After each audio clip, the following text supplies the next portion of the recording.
사도행전 2장 5절에서 13절 말씀을 한 절씩 교독하시겠습니다. 제가 먼저 읽겠습니다. 그때에 경건한 유대인들이 천하 각국으로부터 와서 예루살렘에 머물러 있더니 이 시간 안에 큰 무리가 모여 각각 자기의 방언으로 제자들이 말하는 것을 듣고 수긍하여 다 놀라 신기하게 여겨 이르되 보라, 이 말하는 사람들이 다 갈릴리 사람이 아니냐. 우리가 우리 각 사람이 난 곳 방언으로 듣게 되는 것이 어찌 되느냐. 우리는 바데인과 메데인과 엘람인과 또 메소포타미아, 유대와 갑바도기아, 본도와 아시아, 부르기아와 밤빌리아, 애국과 및 구레네에 가까운 미디아, 여러 지방에 사는 사람들과 로마로부터 온 나그네 곧 유대인과 유대교에 들어온 사람들과 그레데인과 아라비아인들이라. 우리가 다 우리의 각 언어로 하나님의 큰 일을 말함을 듣는도다 하고 다 놀라며 당황하여 서로 이르되 이 어찌된 일이냐 하며 또 어떤 이들은 조롱하여 이르되 그들이 새 술에 취하였다 하더라. 아멘. 인류 역사상 십자가의 사건보다 큰 사건은 없습니다. 예수님께서 이 땅에 하나님이심에도 불구하고 육신을 입고 오셔서 십자가를 지시고 무덤에 장사된 지 사흘 만에 부활하셨습니다. 그리고 제자들이 보는 앞에서 승천하십니다. 이보다 큰 일이 없죠. 큰 사건이 없습니다. 그런데 예수님께서 이 땅에 오신 목적은 다른 것이 아니라 사람들에게 성령을, 아버지의 약속하신 보혜사 성령을 주시기 위해서 오셨습니다. 그래서 십자가의 사건이 참 귀한 일이고, 오늘 이 사도행전 2장의 오순절 성령 강림 사건이 인류 역사상 가장 중요한 사건이라 할 수 있습니다. 성령이 임하시는 것을 사실 사람이 감지할 수는 없습니다. 육신을 입은 사람이 감지한다는 것은 불가능한 일에 가깝죠. 그런데 하나님께서 오순절에 성령이 임하시는 것은 사람이 감지할 수 있게 임하셨습니다. 급하고 강한 바람 같은 소리가 있었습니다. 그 사람들이 모인 그 곳에 가득하게 임하였습니다. 그뿐만 아니라 마치 불의 혀처럼 갈라지는 것들이 그들에게 보여 각 사람 위에 하나씩 임하여 있는 것, 이것을 보게 됩니다. 이렇게 눈으로 보고 귀로 듣게 한 것이 하나님의 은혜입니다. 배려예요. 그리고 하나님이 성령으로 사람 안에 들어가시는 사건이 처음 일어난 사건입니다. 그리고 이후로부터 교회가 어떻게 세워지는지 사도행전에 자세하게 기록되어 있습니다. 그래서 사도행전을 보면 그 2장 전과 후에 제자들의 모습이 완전히 바뀌었음을 우리가 확인할 수 있습니다.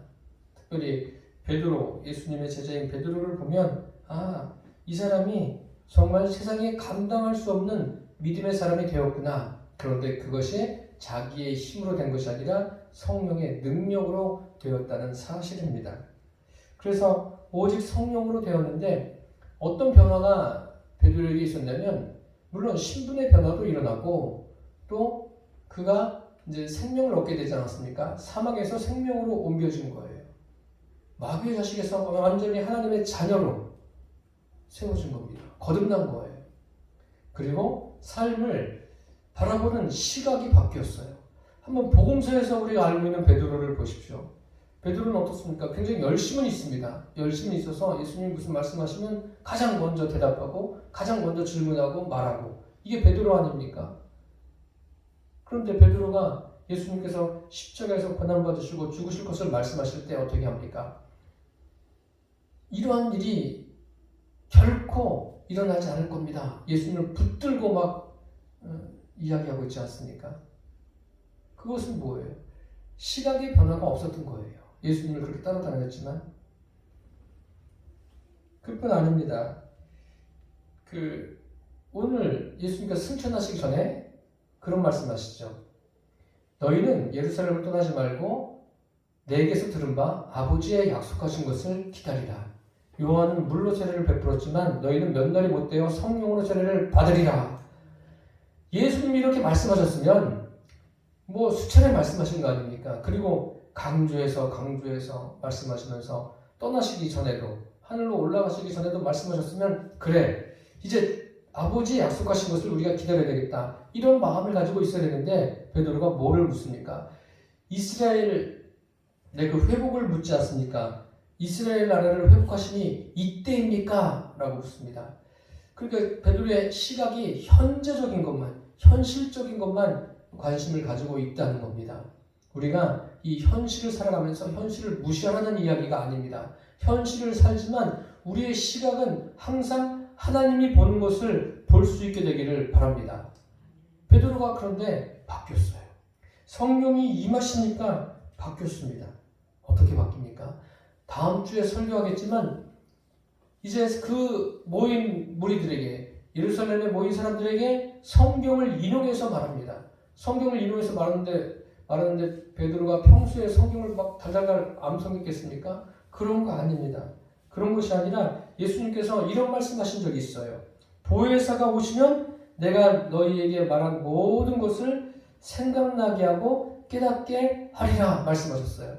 그런데 그게 그대로 이루어진 거예요. 성령이 임하고서 베드로가 사람들에게 지금 일어난 사건에 대해서 이야기하는데 어떻게 이야기해요?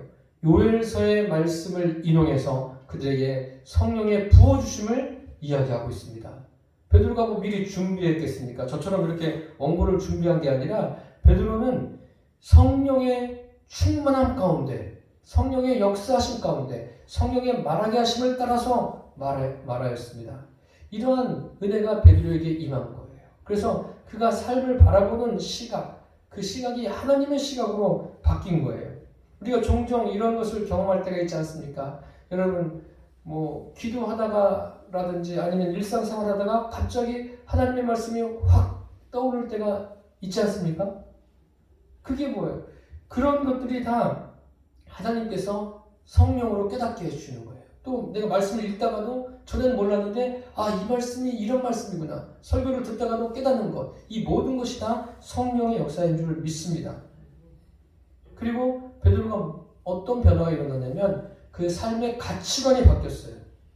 이 가치관이라는 것은 물론 각 나라마다 교육 정책이 있어서 교육을 합니다. 교육을 해서 우리는 뭐 이런 가치관을 가져야 됩니다. 뭐 교육을 해요. 그런데 교육한다고 사람이 가치관이 딱 세워질까요?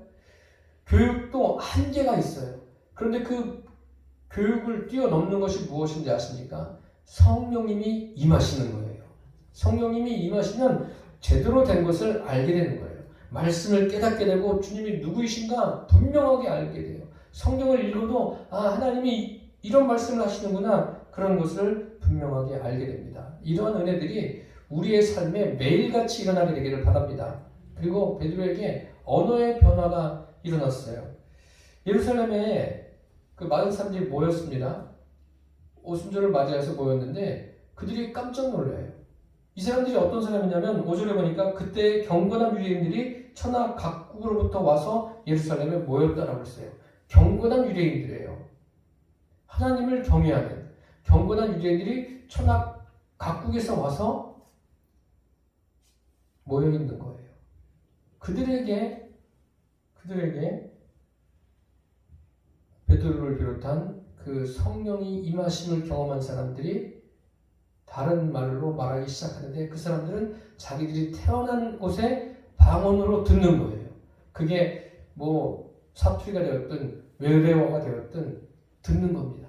외국어가 되었든 듣는 거예요. 그러니 얼마나 놀라겠습니까? 그러니까 여기서 이야기하지 않습니까? 신기하고 놀랍고 막 소동이 일어나는 거예요. 이 사람들은 갈릴리 사람인데 어떻게 내가 알아들을 수 있게 말을 하고 있지? 놀라는 거예요. 신기하지 않습니까? 그게 성령의 역사입니다. 그 언어가 이제 하나가 되는 거예요. 성령의 능력으로 언어가 하나가 돼요. 그 하나님께서 처음에 사람을 창조하실 때 언어가 하나였죠. 언어가 하나였는데 그 시날 평지에서 사람들이 탑을 쌓지 않습니까? 쌓으면서 이렇게 이야기해요. 성과 대를 쌓아 대꼭대기를 하늘에 닿게 해서 우리의 이름을 내고 흩어짐을 면하자. 하나님이 그들이 하는 것을 보고 그건 뭐예요? 하나님이 분명히 흩어지라고 했는데 흩어짐을 면하자. 하나님을 대적하는 행동 아닙니까? 그래서 그때 어떤 일이 생깁니까? 언어를 혼잡게 하셨어요. 그 이후로 언어가 계속 혼잡하게 있는 거 아닙니까? 여러 나라 말이 있는 거 아니에요? 그런데 이 성령의 임하심으로 언어가 다시 하나가 되는 거예요. 성령님으로 말미암아 하나가 되는 거예요. 그래서 우리는 이 하나가 된다. 이것은 뭐 훈련한다고 하나가 될까요? 뭐 연령별로 한 50명씩 차출해가지고 모여서 합숙훈련을 하면 그 사람들이 하나가 될 수 있을까요? 그렇게 생각하세요? 세상에서 보면 그거 많이 하잖아요. 한마음 뭐 걷기 대회, 한마음 체육대회. 그런데 한마음 체육대회 하면 뭐가 되는 거예요? 한마음이 아니라 막 두 마음, 세 마음 나눠지지 않습니까? 서로 체육대회 하면서 막 싸우고. 체육대회에서 한마음 되는 거 제가 보지 못했어요. 세상은 한마음이 될 수가 없어요. 부부도 마찬가지입니다. 부부도 아무리 서로 사랑해도 한마음이 될 수 있을까요? 아니에요. 주 안에서만이 한마음이 가능한 거예요. 주님이 아니면 아무리 뭐 그 사람의 성품이 타고난 성품이 착하고 훌륭하고 인격이 뭐 좋아도 하나가 될 수가 없어요. 될 수가 없는 겁니다. 주 안에서 하나예요. 성령으로 하나 되는 것, 그것만이 하나가 될 수 있습니다. 그래서 빌립보서 2장에도 하나가 될 수 있는 길이 뭐예요? 그리스도의 마음이에요. 너희 안에 이 마음을 품으라. 곧 그리스도 예수의 마음이니 그 마음만 들어가면 그 마음으로 우리가 서로 하나가 될 수 있습니다. 하나가 안 되는 것은 그 마음이 없기 때문에 그런 거예요. 왜 가능합니까? 한 분 성령이 하나가 되게 하시기 때문에 가능한 거예요. 여러분 이런 말씀 들어보셨을 거예요. 이런 말. 코이노니아. 헬라어로 교제한다는 거 아니에요. 교제한다고 하는데 사람들이 교제라는 것을 잘못 생각해요. 그냥 모여서 서로 마음을 나누고 또 삶을 나누고 그게 맞긴 맞아요. 어느 정도 맞는데 거기에 주님이 빠지면 안 돼요. 주 안에서 성령으로 하나가 되는 거예요. 그 교제라는 게 뭐냐면 오직 성령 안에서의 교제예요. 성령 안에서. 성령 안에서 교제하면 그 교제하다가도 그 치유의 역사가 일어나는 겁니다. 교제하다가도 거기에 큰 기쁨이 있는 거예요. 교제하다가 상처가 일어나지 않아요. 그리고 교제하다가도 절제하면서 교제를 하게 되는 겁니다. 이러한 은혜가 지금 오순절날에 임하게 되었습니다. 우리 8절 말씀을 같이 읽겠습니다. 우리 각 사람이 난 곳 방언으로 듣게 되는 것이 어찌 됨이냐. 참 놀라운 일 아닙니까? 쉽게 예를 들어서 우리가 제주도를 가요. 근데 제주도에서 태어난 사람들은 제주도 방언이 있지 않습니까? 제주도 말을 막 하는데 그게 표준어로 들리는 거예요. 그 사람은 제주도 말로 하는데 나는 표준어로 듣고 어떻겠어요? 신기하고 놀라운 거 아니에요? 미국 사람이 와서 막 영어를 하는데 그게 한국말로 들려요. 지금 그런 거예요. 그러니까 얼마나 신기해요. 각자가 듣는 거예요. 각자가 자기 나라 말로. 그런데 신기하게도 하나님께서 이 경건한 유대인들을 천하 각국에서 다 한 곳에 모아놓으셨어요. 오순절이 돼서 예루살렘에 모아놓으셨어요. 하나님은 이런 분이세요. 하나님이 하실 일을 준비하시면서 그 일이 되게 될 수 있도록 사람들을 불러 모으십니다. 하나님이 하시는 거예요. 사람이 하는 것은 절대 아니에요. 우리가 무슨 사람 모으는 재주가 사람에게 어디에 있겠습니까? 물론 뭐 그런 사람이 간혹 있긴 한데 사람들을 불러 모아서 어떤 일을 일으키는 것은 주님이 하는 거예요. 이 오순절에 사람들을 불러 모으신 것은 주님이 하시는 일, 주님께서 다 예비하신 일이라는 것을 잊지 않게 되기를 바랍니다.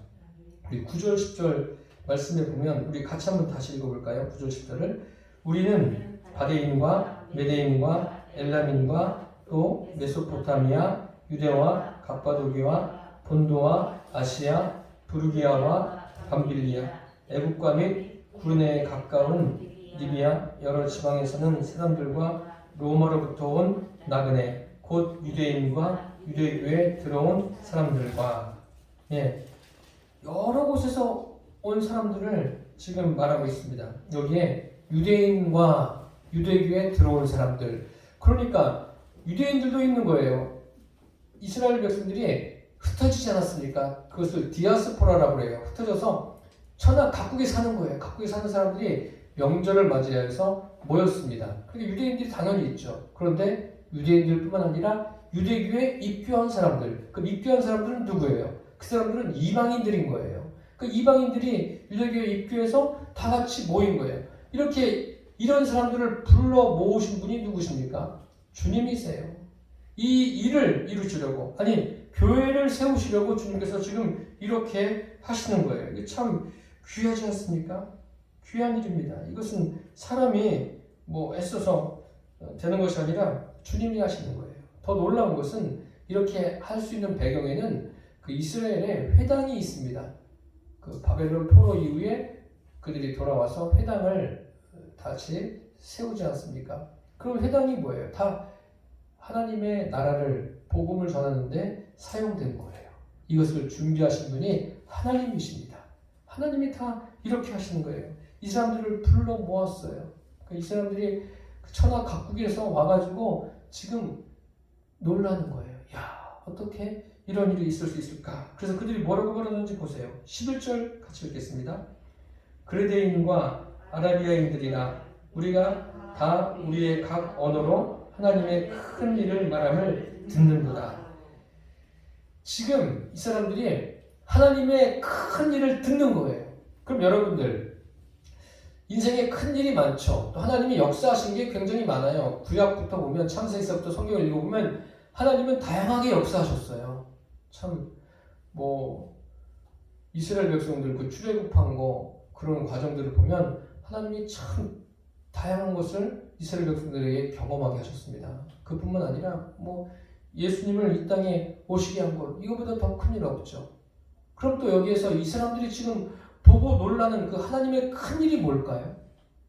여러분들 뭐라고 생각하세요? 하나님의 큰 일이 뭐예요? 그 많은 일들이 있는데 여기서 이 사람들이 하나님의 큰 일을 봤는데 뭘 본 겁니까? 오순절에 성령 강림 사건을 본 거예요. 그게 하나님의 큰 일이에요. 이 성령이 임하시는 거, 이것으로 인해서 교회가 세워지게 된 거예요. 그래서 교회는 우리 교회뿐만 아니라 모든 교회가 항상 성령이 임하시고 성령이 충만히 임해야 돼요. 그게 교회가 살 수 있는 길이에요. 지금 코로나 이후에 교회가 이제 다시 재정비하고 세워지는 그 과정에서 여러 가지 애로사항이 있고 어려운 일이 있지만 우리는 낙심할 이유가 없어요. 다시 시작하는데 성령의 능력으로 해야 돼요. 오직 성령의 능력이에요. 내 힘과 능력이 아니라 성령의 능력으로 이 일이 가능하다는 것을 잊지 않게 되기를 바랍니다. 그래서 저와 여러분, 사람들마다 또 어떤 다 성향이 다르지 않습니까? 비슷한 사람도 있고 다른 사람도 있고, 어떤 사람은 어떤 일에 대해서 굉장히 열심히 있는 사람이 있는데 열심히 하는 것도 좋습니다. 좋은데 그 열심이 하나님의 열심보다 앞서서는 안 돼요. 하나님의 열심이라는 것은 뭐예요? 성령입니다. 이 오순절에 각 사람에게 성령이 임했어요. 그리고 그들이 한 게 뭡니까? 성령이 말하게 하심을 따랐다고 했어요. 그럼 저와 여러분은 뭐예요? 성령의 인도하심을 따라서 하루하루를 살아가는 거예요.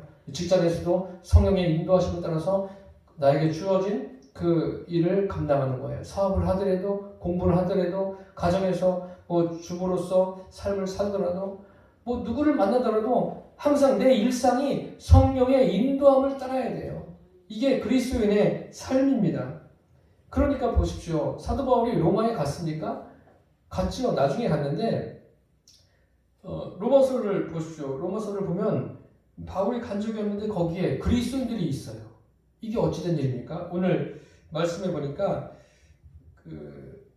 10절 후반에 보면 로마로부터 온 나그네 곧 유대인과 유대교에 들어온 사람들과 있죠. 로마로부터 와가지고 이 큰 하나님의 큰 일을 본 거예요. 그리고 다시 로마로 돌아갔겠죠. 돌아가서 뭐 했습니까? 돌아가서 이 하나님의 큰 일을 전한 거예요. 전하니까 자연히 뭐가 세워지는 겁니까? 교회가 세워질 수밖에 없는 거예요. 그들에게 사도 바울이 편지를 한 거 아닙니까? 그게 로마서예요. 그리고 사도 바울이 이제 로마로 가요. 나중에 가는데 죄수의 몸으로 가요.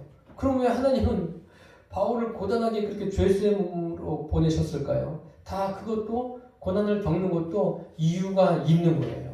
하나님이 하시고자 하는 일이 사도 바울에게 있는 거예요. 우리도 인생의 고난을 겪을 때 거기에서 주님이 하시고자 하는 일이 있습니다. 절대 그것을 놓치지 마십시오. 놓치지 마시고 끝까지 주님 앞에 매달리시기를 바랍니다. 어떤 면에서 보면 우리가 열심히 주님을 섬겨야 하겠지만은 또 성경을 가만히 보면 이런 것보다도 지금 여기 사도행전 2장 4절에 보면 성령이 각 사람에게 임했고 또 성령이 충만히 임했어요. 그러니까 그 사람들이 성령의 말하게 하심을 따라 다른 언어들로 말을 합니다. 그러면은 자기 의지를 갖고 한 겁니까? 아니에요. 성령님이 그 의지와 지식과 그들의 감정까지도 확 사로잡은 거예요. 권위 있는 새 교훈이 그들에게 임한 거예요. 그러니까 담대하게 전하죠. 아, 내가 이렇게 해서 이제 전해야지. 아, 성령이 임했구나. 내가 이제 그 성령이 원하시는 것을 전해야지. 이렇게 해서 되는 게 아니라 성령님이 임하셔서 그냥 나의 모든 것을 주관하시는 거예요. 그래서 저절로 자연스럽게 이런 일이 되도록 하신 거예요. 그런 일이 성경에 있어요. 성경을 자세히 읽어보면 아, 주님이 이렇게 하시는구나. 그 대표적인 게 뭐냐면 이스라엘 백성들이 출애굽해서 홍해 앞에 딱 섰을 때 참 이게 뭔가 우리 이제 다 끝났구나. 뭐 그런 거 아닙니까? 그때 모세가 뭐라고 말합니까? 모세가 한 말을 들어보십시오. 너희는 가만히 있어 여호와께서 행하시는 것을 보라. 물론 이거보다 더 길게 이야기했는데 골자는 그거예요. 가만히 있으라는 거예요. 그리고 여호와께서 행하시는 것을 보라. 하나님이 어떻게 하셨어요? 홍해를 가르시지 않습니까? 그걸 어떻게 그 밤새 그걸 가를 수가 있겠습니까? 하나님만이 하실 수 있는 거예요. 살아계신 하나님만이 하실 수 있는 겁니다. 그 일을 하셔요. 그들은 한 게 아무것도 없어요. 우리도 마찬가지예요. 왜 우리가 주님의 일을 하는 것도 주님의 은혜라고 말합니까? 여러분들이 참 열심히 수고하지 않습니까? 수고하고 애쓰는데 그걸 뭐라고 그래요? 주님께서 나에게 은혜를 주셔서 내가 이렇게 했습니다. 왜 그렇게 말하죠? 내 안에 있는 성령님이 나를 감동하셔서 그 일을 하게 한 거예요. 그래서 주님의 은혜라고 말하는 거예요. 어떤 면에서 보면 우리는 가만히 있는 거나 마찬가지예요. 가만히 있고 주님이 원하시는 그 사인이 나에게 임하면 내가 또 움직이는 거예요. 내 열심이 아니라 하나님의 열심으로 우리가 살아가는 거예요. 그래서 저와 여러분이 항상 성령 충만을 위해서 구하게 되기를 바랍니다. 그리고 주님 앞에 날마다 나 자신을 부인하며 살아가십시오. 그렇게 된다면은 우리의 믿음이 시간이 갈수록 성숙해지고 이 성경도 더 보는 것이 활짝 열릴 거예요. 열리는데 그 열어주시는 분이 역시 성령님이십니다. 성령님이 깨닫게 하시는 거예요. 그러면은 그 믿음의 깊이가 깊어질 뿐만 아니라 아, 이게 하나님의 말씀이 이런 거구나. 하나님의 말씀이 과연 살아있구나. 이렇게 고백하지 않을 수가 없는 겁니다. 저와 여러분이 다 그렇게 되시기를 축복합니다. 12절과 13절 읽겠습니다. 다 놀라며 당황하여 서로 이르되 이 어찌된 일이냐 하며 또 어떤 이들은 조롱하여 이르되 그들이 새술에 취하였다 하더라. 아니, 당황이 되겠습니까? 안 되겠습니까? 안 되는 게 이상하죠. 갈릴리 사람들이 자기들이 알아듣게 이야기하는 거예요. 그 사람들이 무슨 뭐 공부를 해가지고 이야기하는 게 아니에요. 성령님이 그들에게 말하게 하시는 따라서 말하고 이 사람들은 들으니까 계속 놀라운 가운데 있는 겁니다. 놀라지 않을 수가 없는 거예요. 그러니까 이게 어찌된 일이냐. 이 사람들은 모르죠. 성령을 경험한 사람, 그 사람들은 또 아는 거예요. 이 사람들은 몰라요. 그러니까 이게 어찌된 일이냐. 그러면서 그 일에 대해서 생각하겠죠. 그래서 이게 무슨 일인가? 생각한다는 것은 뭐예요? 이게 도대체 하나님이 어떤 일을 하신 건가? 또 아니면 그 외에 다른 것, 저 사람들이 뭐가 좀 잘못된 거 아닌가? 그러니까 마음속에서 이런저런 생각들이 올라올 거 아닙니까? 그러면서 생각하다가 딱 입을 열어서 말합니다. 뭐라고 그래요? 결론적으로 세술에 취했다. 물론 그렇게 이야기하지 않는 사람도 있겠지만 많은 사람들이 이 사람들 세술에 취했다. 하나님의 큰 일을 본 사람도 있고 또 어떤 사람은 세술에 취했다. 이렇게 이해하는 사람도 있는 겁니다. 그러니까 사람으로서는 안 되는 거예요. 사람으로 되는 게 아니라 오직 성령으로. 이 사람들은 성령이 임하는 것을 경험하지 못했어요. 지금 성령이 말하게 하심을 따라서 말하는데 그것을 듣고 있을 뿐이죠. 여기 조롱했다. 조롱하면서 세술에 취했다. 지금 이 광경을 보고 이렇게 이야기하는 것을 보니까 혹시 생각나는 사람이 있습니까? 그 사무엘서에 보면은 엘리 제사장이 제사장으로 있을 때 그 한나가 와서 기도하지 않습니까? 기도하는데 하나님 앞에 하나님 저를 기억해 주십시오. 애통하면서 하나님 앞에 기도합니다. 기도하다가 오랜 시간 동안 기도하는 거예요. 기도하는데 그 오랜 시간 동안 기도하다 보니까 이제 소리는 안 나고 입만 계속 움직이는 거예요. 그러니까 엘리 제사장이 보고 있다가 계속 보고 있는 거예요. 아니 제사장이면 자기도 같이 기도하면 좋잖아요. 왜 다른 사람 기도하는 왜 입을 계속 보고 있어요? 그 관찰을 제대로 하든지. 제대로 하지도 못했어요. 계속 보고 있다가 아니 이 여인이 지금 대낮부터 술에 취해가지고 그 이야기 하지 않습니까? 왜 대낮부터 술에 취해 있느냐? 포도주를 끊으라! 이렇게 이야기해요. 자신있게 이야기합니다. 그게 맞는 것처럼. 그런데 한나가 포도주에 취한 겁니까? 한나가 뭐라 그래요? 나는 마음이 슬픈 여자입니다. 포도주나 독주를 마시지 않았습니다. 내가 하나님 앞에 이러이러해서 이렇게 지금 기도하고 있는 겁니다. 그러니까 미안해가지고 그래 하나님께서 내 기도를 기도한 대로 해주실 거다. 이렇게 이야기하지 않습니까? 엘리 제사장도 그러한 그 믿음에 있어서 영적으로 감각이 무뎌진 거예요. 둔해진 거예요. 오늘 이 성령이 임하신 것을 보고서 조롱하면서 이 사람들 세술에 취했다. 이렇게 말하는 것은 무엇을 말하는 겁니까? 외모만 본 거예요. 겉모양만 보고서 지금 그렇게 이야기하는 거예요. 그리고 철저하게 자기 기준으로 이야기하는 거예요. 자기들 생각에 내 생각에 보니까 이건 이러네?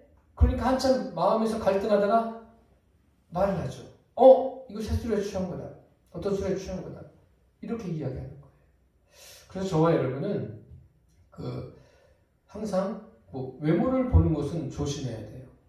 외모를 보는 것도 때로는 필요하겠지만 사람의 중심을 볼 수 있는 그러한 눈이 열려지기를 바랍니다. 그것도 성령님이 나에게 역사하셔야지 가능한 거죠. 그리고 내 기준으로 살아가는 게 아니에요. 내 기준이 아니라 하나님이 나의 삶의 기준이 돼야 돼요. 그 하나님이 나의 삶의 기준이 되고 하나님의 말씀이 기준이 돼야 돼요. 그것을 가지고 살아가는 게 그리스도인의 삶이에요. 그렇게 살아가다 보면은 당연히 가치관이 달라지죠. 성령님이 역사하시고 말씀으로 나를 이끄시는데 변화가 안 된다는 것은 참 그것도 기적인 거죠. 그러니까 바울은 뭐라고 말합니까? 바울은 나는 날마다 죽노라 이런 고백을 하지 않습니까? 날마다 뭐예요? 자기의 정과 욕심을 십자가에 날마다 못 박는 거예요. 못 박고 자기가 외모를 보는, 또 실수해서 그렇게 할 수 있는 것들을 다 못 박는 거예요. 그리고 자기 기준, 혹시 어떤 일을 할 때 그래도 사도 바울은 경험들이 많을 거 아닙니까? 복음을 전하다가 이런 경험 저런 경험 했는데 그런 경험을 할까봐 날마다 자기 자신을 십자가에 못 박는 거예요. 이게 뭐냐면 자기 부인인 거예요. 저와 여러분도 날마다 나를 부인하게 되기를 바랍니다. 사도 베드로를 보십시오. 복음서에 보면 베드로가 조금만 좀 이렇게 좀 침착하게 말하면 좋았을 텐데 그냥 뭐 불쑥불쑥 나오지 않습니까? 그래서 천방지축처럼 그냥 막 왔다 갔다 하는 그런 것을 보는데 이 사도행전에서 보는 베드로를 보십시오. 자기를 부인합니다. 부인하면서 성령의 임하심을 따라서 담대하게 하나님 나라의 일을 전합니다. 베드로만 그런 것이 아니라 저와 여러분도 이렇게 되기를 바랍니다. 우리가 우리 안에 계신 성령님, 그 성령님의 인도함을 매일같이 경험하게 되기를 바랍니다. 말씀을 읽을 때도, 내 일상생활에서도, 내가 누구를 만나더라도 그런 성령님의 인도하심을 경험하고 그 성령의 인도하심 때문에 하루하루가 행복하게 되기를 바랍니다. 그래서 그런 삶을 통해서 여러분들을 보고 많은 영혼이 주님께 돌아오는 역사가 일어나게 되기를 예수님의 이름으로 축복합니다. 기도하겠습니다. 살아계신 주님, 성령이 임하시고 천하 각국에서 모인 사람들이 하나님의 큰 일을 보게 되었습니다. 또 어떤 사람은 그들이 세술에 취했다라고 조롱하는 사람도 있었습니다. 주님, 이런 것을 보면서 사람들의 그 시각으로는 외모밖에 보지 못하고 자기 기준으로 말하는 것, 그런 것이 큰 패단임을 우리에게 알게 해주셨습니다. 주님, 우리가 이러한 것들을 과감하게 십자가에 못 박고 날마다 나를 부인하고 성령의 통치를 받으며 살아가게 하여 주옵소서. 권위 있는 새 교훈이 우리의 심령에 임했습니다. 그 권위 있는 새 교훈에 인도함 받는 모든 성도들 되도록 하여 주옵소서. 예수님의 이름으로 기도드립니다. 아멘.